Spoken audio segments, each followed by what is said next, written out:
menghitung volume botol dengan integral.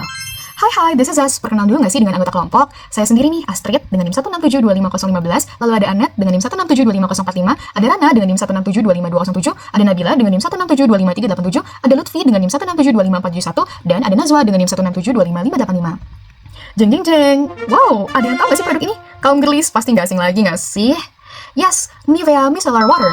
Ini mah yang merajalela dekat supermarket itu. Lah, ini mah selalu aku pakai juga buat buka sehat setelah pakai makeup. Mana isinya banyak dan ramping lagi ya kan? Panjang tapi bisa muat di tas yang tidak terlalu lebar. Tapi penasaran deh sama bentuk yang unik. Nggak bisa juga kalau misalnya kita identifikasi ini geometri silinder, alasnya aja bukan lingkaran yang sejajar sampai atas. Gimana sih ya cara si perusahaan bisa ngerancang desain botol ini? Padahal keterangannya itu volumenya 200 mili. Dan itu dulu nggak sih pasti yang disesuaikan dengan kebutuhan kita? Emang bentuknya kayak gimana sih? Jeng, kita proyeksiin dulu, why not ya kan? Dari katalog kayak gini, kita ubah ke bentuk proyeksi dalam GeoGebra, dan visualnya seperti ini. Lihat deh, kalau kita lihat di sini, ini mah bukan silinder, dasarnya aja elips. Nggak sama pula ukuran elipsnya, dari bawah, batas bawah sampai batas atas, dan juga ada perubahan juga nih ukuran elipsnya. Lah, terus kita nggak bisa pakai volume atau cara ukuran nggak bisa pakai volume geometris biasa. Terus cara matiin 200 mili, gimana? Mau caranya? Ya pakai teknologi lah bang. Ya sih, tapi kita mahasiswa, mana lawan bisa langsung kayak gitu. Bisa otomatis, dengan desain sesuai sama volume yang dimau. Ya, terus itu emang bener bisa diukur sama kita. Bisa dong, tentunya dengan jeng pakai integral. Integral di sini makanya kita proyeksikan dengan luas penampang sebagai luas dasar. Luas dasarnya itu berbentuk elips.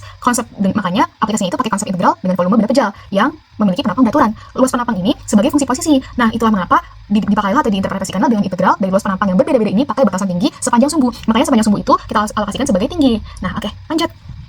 Kemudian masuk latar belakang. Proyek ini tuh sebenarnya bertujuan untuk memberikan pengalaman kepada mahasiswa dalam menerapkan konsep integral untuk menyelesaikan masalah teknis nyata, khususnya dalam perhitungan volume benda berdimensi 3. Banyak produk-produk industri, misalnya seperti botol shampoo, botol sabun, micellar water, itu bentuknya adalah melengkung dan tidak beraturan, sehingga volume tersebut pun tidak dapat dihitung menggunakan konsep geometri biasa. Oleh karena itu, melalui proyek ini tuh mahasiswa diharapkan dapat memodelkan botol sebagai susunan penampang beraturan atau bentuk 3D, yang luasnya itu bergantung pada tingginya. Nah, volume sendiri dapat diperoleh dengan mengintegralkan luas penampang sepanjang sumbu botol berdasarkan ukuran fisik. Kemudian, metode itu relevan di dunia industri karena mampu menangani desain objek kompleks, sekaligus juga dapat membantu mahasiswa atau membantu kita untuk memahami hubungan langsung antara teori kalkulus dengan permasalahan desain serta manufaktur. Selain itu juga diharapkan mahasiswa itu dilatih untuk melakukan ataupun untuk memahami pengukuran fisik, terus juga memodelkan data menjadi fungsi matematika atau fungsi matematis, dan memvalidasi hasil melalui perbandingan dengan volume eksperimen. Jadi, di bagian ini, kami mencoba menjawab beberapa hal penting. Pertama, gimana sih caranya bentuk luar botol micellar water itu bisa kita ubah jadi fungsi matematika yang bisa dihitung pakai integral? Setelah bentuknya ketemu, kami juga mau tahu di mana menghitung volume botolnya dengan metode irisan atau penampang. Setelah itu, kami bandingin deh hasil volume dari integral itu sama nggak sih dengan volume asli botol. Dan terakhir, kami cari tahu kenapa bisa ada selisih antara hasil perhitungan matematika dengan volume aslinya. Tujuan kami simpel aja. Pertama, kami pengen bikin fungsi matematika yang bisa mewakili bentuk botol. Kedua, ngitung volume botol dari fungsi itu. Ketiga, nyocokin hasilnya dengan volume sebenarnya. Dan keempat, nyari tahu kenapa bisa beda. Manfaatnya cukup banyak. Lewat proyek ini, kami bisa latihan nerapin integral ke benda nyata. Bukan cuma di kertas aja, kami juga belajar buat menganalisis hasil dan mikir kritis. Dan itu, kami berlatih ngelakuin pengukuran, pemodelan, dan buat laporan. Dan pastinya, kami juga kerja sama tim supaya hasilnya lebih baik. Nah, ini sumbunya nih. Lalu kita harus ukur dulu baru bisa diproyeksikan. Nah, ukur apa sih? Nah, kita harus mengukur nilai sumbu mayor dan sumbu minor penampang yang berubah sama batasan tinggi atas dan bawah. Sumpah fix, botol ini spesial abis nggak sih? Karena bukan geometri sederhana lagi soalnya. Tapi ini jatuhnya pengukuran nggak langsung. Nah, gimana coba ngitung bagian ini, ya nggak sih? Caranya itu pakai metode irisan penampang beraturan atau bagi-bagi wilayah. Nah, botol ini volumenya bisa kita ukur dengan dua cara ya, gengs. Yang pertama itu secara langsung. Nah, botolnya kosong, lalu diisi dengan air. Lalu kita tuangin tuh ke gelas ukur. Baru kita bisa tahu berapa volume aktualnya. Sedangkan yang kedua itu secara tidak langsung. Volume bagian 1 dan bagian 2 itu kita ukur. Kalau misalnya bagian 1 ukur pakai penggaris, karena ini beraturan kan. Bagian 2 itu kita ukur sumbu mayor dan minor penampang dasar dan tinggi totalnya. Baru deh, berapa sih volume integralnya? Kita analisis grafik. Oke, kita bahas nih metodologi pengukurannya. Yang pertama, pengukuran langsung. Itu dengan mengisi botol air hingga tinggi 12 cm, lalu menuangkannya ke gelas ukur. Nanti baru deh ketahuan hasil atau nilai empiris referensi karena diperoleh dari instrumen terkalibrasi. Nah, yang kedua itu pengukuran tidak langsung. Dengan metode irisan penampang beraturan, yaitu menentukan volume botol melalui analisis bentuk geometris tanpa pengukuran cairan secara fisik. Oke, mari kita hitung volume saat 12 cm. Di sini kami harus mengukur botol dari baik ketinggian atau sumbu mayor dan sumbu minornya dan didapatkan seperti yang ditampilkan di layar. Kemudian kami di sini harus memerlukan perhitungan untuk perubahan semi sumbu mayor yang dihitung menggunakan perumusan AX sama dengan A0 ditambah konstanta dan juga delta X-nya atau delta ketinggiannya. Dan kita dapatkan konstantanya sebesar minus 0,22 dan kemudian kita masukkan lagi ke fungsinya dan mendapatkan fungsi untuk sumbu mayornya sekitaran 4,94 dikurang 0,22 X. Selanjutnya kita menghitung perubahan semi sumbu minor, dihitung juga menggunakan rumus yang sama, namun ini untuk sumbu minornya dan kita dapatkan fungsinya yaitu 2,0635 dikurang 0,033 X. Selanjutnya di sini kami mendapatkan volume aktualnya yaitu 180 ml, dan kita membagi menjadi dua wilayah untuk botolnya. Untuk wilayah pertama kami menggunakan perumusan volume elips yang biasa, kemudian untuk wilayah kedua kami menggunakan pengintegralan dan juga memasukkan luas dari fungsi-fungsi yang tadi sudah kami dapatkan dari konstanta beserta konstantanya. Dari sini kami mendapatkan volume wilayah pertama dengan cara memasukkan dari pengukuran yang tadi sudah kami dapatkan, dan kami mendapatkan volume wilayah pertamanya yaitu 148,85 ml, dan kemudian untuk volume keduanya, volume wilayah keduanya dari ketinggian 9,5 sampai 12, dan kita masukkan fungsi-fungsi yang tadi kita sudah dapatkan dan menghasilkan volumenya yaitu sekitaran 34,6345 sekian mililiter. Nah, kemudian kita totalkan nih dan mendapatkan 183,48 sekian mililiter. Nah, ini otomatis mendekati dari volume aktualnya. Nah, namun variabel-variabel tersebut kita dapatkan dari mana sih? Akan dijelaskan oleh teman saya selanjutnya.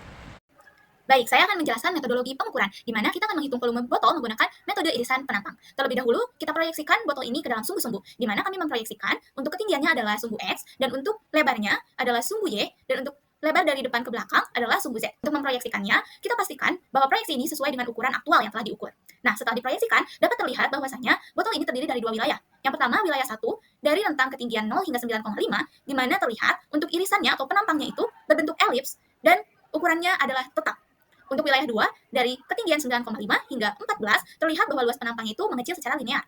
Karena memiliki bentuk yang berbeda, maka untuk menghitung volumenya terlebih dahulu kita membagi menjadi dua wilayah. Kita sebut saja dari 0 hingga 9,5 wilayah 1, dan dari 9,5 hingga 14 adalah wilayah 2. Sekarang kita rumuskan untuk wilayah 1. Terlihat bahwa wilayah 1 ini berbentuk tabung dengan penampang elips. Nah, untuk itu maka untuk rumus volumenya adalah luas alas dikali dengan tinggi. Yang mana luas alasnya itu adalah luas dari elipsnya sendiri, yaitu pi dikali A dikali B.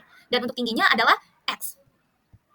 Selanjutnya, untuk wilayah 2, terlihat bahwa wilayah 2 ini memiliki penampang elips yang mengecil secara linear. Oleh karena itu, kita harus mencari perumusan perubahan sumbu semi mayor terhadap tinggi atau terhadap X, dan perubahan sumbu semi minor terhadap tinggi atau terhadap X. Berdasarkan rumus linear, kita dapatkan bahwa AX sama dengan A0 ditambah konstanta dikali dengan X dikurangi X0. BX adalah B0 ditambah konstanta dikali X dikurangi X0. Nah, selanjutnya, setelah kita merumuskan perubahan sumbu semi minor dan mayor, kita rumuskan untuk luas penampang atau luas elips di sembarang titik, yaitu AX. Kita ketahui bahwa luas elips adalah pi dikali A dikali B. Maka, untuk luas di X sembarang dapat kita rumuskan pi dikali AX dikali BX. Selanjutnya, setelah merumuskan untuk luas, kita membentuk partisi, di mana kita buat titik sembarang dan namanya sebagai XI, XI-1, yang mana XI-1 ini lebih kecil dari XI, dan di antara XI-1 dan XI, kita buat XI bar. Setelah itu, kita buat sebuah tabung dengan alas elips, dengan ketinggian delta XI. Untuk alasnya yang berbentuk elips, kita gunakan sumbu semi mayor AXI bar, dan untuk sumbu semi minor BXI bar. Maka didapatkan volume untuk partisi, yaitu luas alas di XI bar dikali dengan delta XI. Selanjutnya, kita rumuskan volume untuk keseluruhan wilayah, yaitu integral dari volume partisinya. Maka didapatlah rumus seperti ini. Sekarang kita rumuskan volume untuk keseluruhan, di mana apabila kita ingin menghitung volume botol pada rentang ketinggian 0 hingga 9,5 atau X dari 0 hingga 9,5, rumusnya adalah Vx sama dengan Pi dikali A0 dikali B0 dikali X. Kenapa? Karena alasnya, untuk luas alasnya tidak berubah. Selanjutnya, apabila kita ingin menghitung volume botol pada rentang ketinggian 9,5 hingga 14, kita harus menggabungkan volume wilayah 1 dengan wilayah 2. Maka didapatkan rumus Pi dikali A0 dikali B0 dikali X ditambah integral dari Pi dikali dengan A0 ditambah konstanta dikali X min X0 dikali B ditambah konstanta dikali X min X0 dx. Nah, berdasarkan perumusan ini dapat disimpulkan bahwa botol ini dapat dihitung volumenya menggunakan metode irisan penampang. Terus galatnya berapa? Nah, kan tadi volume udah kita ukur pakai metode integral, pengukuran tidak langsung dengan volume benda pejal pada benda penampang beraturan. Nah, terus kita dapat nilainya, yaitu 183,484514 ml yang menjadi volume botol mineral water.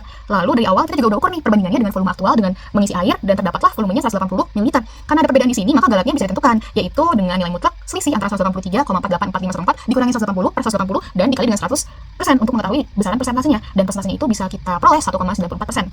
Nah, di sini terdapat perbedaan, terdapat galat juga. Kira-kira kenapa ya? Pertama, bisa dari akumulasi kesalahan dalam proses integral, yang dimana terdapat kesalahan dalam menentukan dari koefisien fungsi, pembulatan angka, penyederhanaan aljabar yang terakumulasi sehingga terdapat selisih sedikit antara volume yang dihasilkan. Nah, kemudian interpretasi keakuratan metode, walaupun terdapat perbedaan, namun besaran galatnya 1,94% ini masih tergolong efektif untuk memperkirakan volume botol kompleks. Yang kompleks ya, yang tentunya bentuk geometrisnya lebih kompleks dan memiliki kontur yang berbeda, sehingga pendekatan dengan pemodelan fungsi dan irisan penampang ini dinilai cukup akurat. Kemudian asumsi linearitas sumbu semi mayor dan semi minor. Nah, di sini dalam pengukuran volume dari kayak air micellar water itu tidak pas banget 14 cm, yang dimana itu adalah batas atas banget dari botol yang sudah kita ukur. Makanya dengan mengukur batasan 12 cm saja, itu pendekatannya sudah cukup akurat. Nah, kemudian dari idealitas model geometri, di sini volume itu cenderung kita overestimate nih, karena kita mengasumsikan bahwa penampang dasarnya yaitu berbentuk elips itu sempurna dan dengan leher linear, sementara dari bentuk botol nyatanya itu lebih kompleks sehingga tidak sepenuhnya bisa sesuai dengan model. Kemudian ketidakpastian pengukuran dimensi, yang dimana dalam mengukur menggunakan penggaris itu terdapat ketidakakuratan sedikit sekitar plus minus 1 mm, serta deformasi yang terjadi dan lengkungan yang tidak asimetris, yang asimetris maksudnya, dan menyebabkan kesalahan dimensi. Nah, yang terakhir adalah efek minisus permukaan air, yang dimana volume dari gelas ukur juga ketika kita mengukur volume aktual bisa saja tidak sesuai atau skalanya kurang detail nih, kurang kecil. Itulah mengapa ada risiko paralaks dan bisa juga dari kesalahan kita membaca sih dari POV dan posisi mata yang ditempatkan. Oke, terima kasih banyak sudah mendengarkan. Bye bye, see you.